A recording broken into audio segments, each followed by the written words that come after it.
Hi, this is Ahron Shapiro, Senior Policy Analyst at AIJAC, and I'm here to speak to you today about the Israeli elections on November 1st.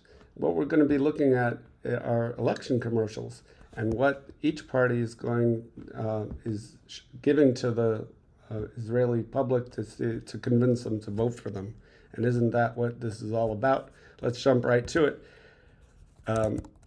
We'll start with the Yesh Atid party, the party of the Prime Minister Yair Lapid, and here he is, and in all his commercials, he shows himself in the role of Prime Minister, on the job, at the UN, meeting Joe Biden, and basically filling the shoes that every Israeli Prime Minister needs to fill. And he's saying, I can do it, I'm doing it, and please vote for me.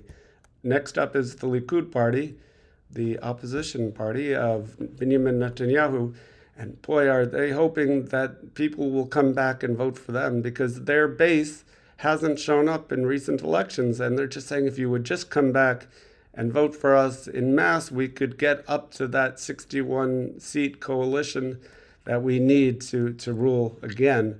And what you don't want, and this is their fear factor.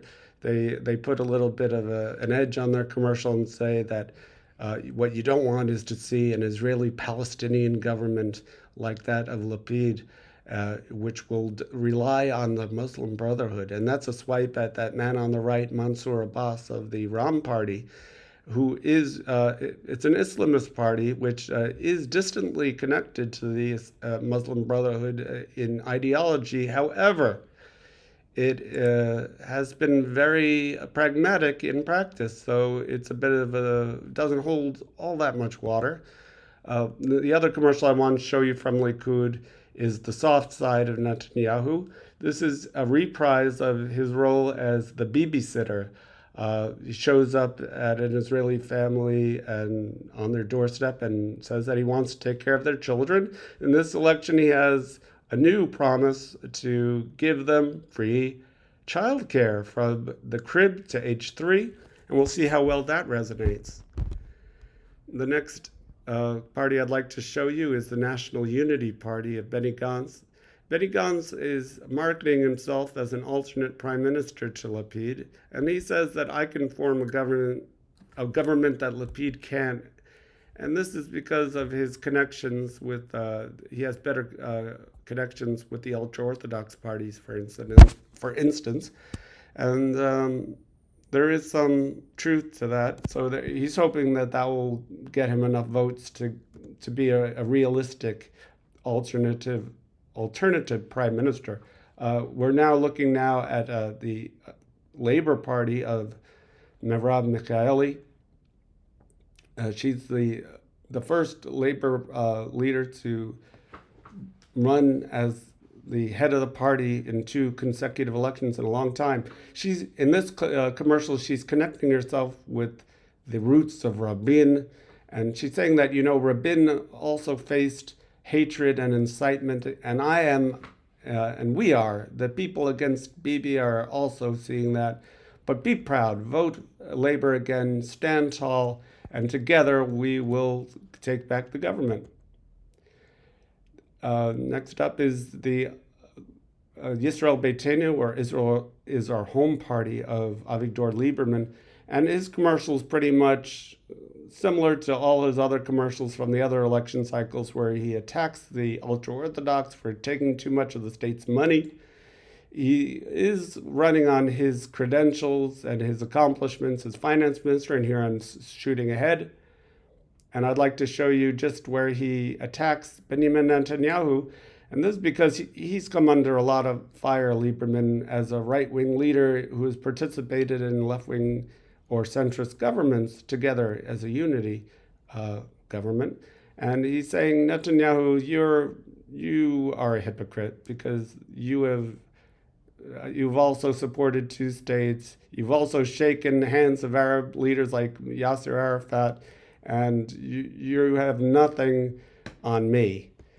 And you shouldn't talk.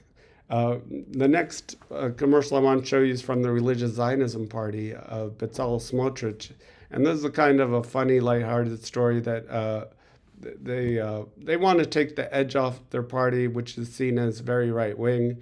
Here they're just saying that they're right wing, yes, but they're reliable, and this is a shot at Lieberman and people like Ayelet Shaked, and from the Bayit Yehudi party, the Jewish Home Party.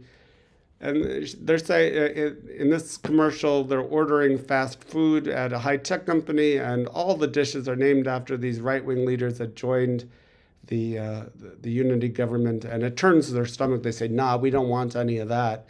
And but what we really want, and you're going to see this in a minute, is the food that this man will bring you. Yes, the leader of the party, Betzalel Smotrich. Here I am with tasty food that everyone loves, and you get what you pay for, and what you vote for is what you get. And that's what he wants to tell you. But the next commercial I'll show you is from his political ally and his running mate, Itamar Ben Gvir. And he's showing you a horror movie scenario, which is it's real incitement against the Arab community in Israel. It preys on the deepest fears of Israelis that their Arab neighbors are going to come and attack them. And this is based on events that took place in 2021 when there were riots in certain mixed Arab-Jewish towns, and some Jews were hurt and some were killed. But that was certainly the exception and not the rule. And for him to prey on everyone's fears and say that their Arab neighbors are liable to come and kill them is really deplorable and over the top, and should be criticized by all people across the board, really. That's why AIJAC has come out strongly against Otzma Yehudit, that Ben Gvir's party, in the past, and will continue to do so, regardless of whether he ends up in the next government or not. This is Ahron Shapiro signing off. I hope you enjoyed those commercials as much as I did. Please follow AIJAC for all the latest election commentary and analysis.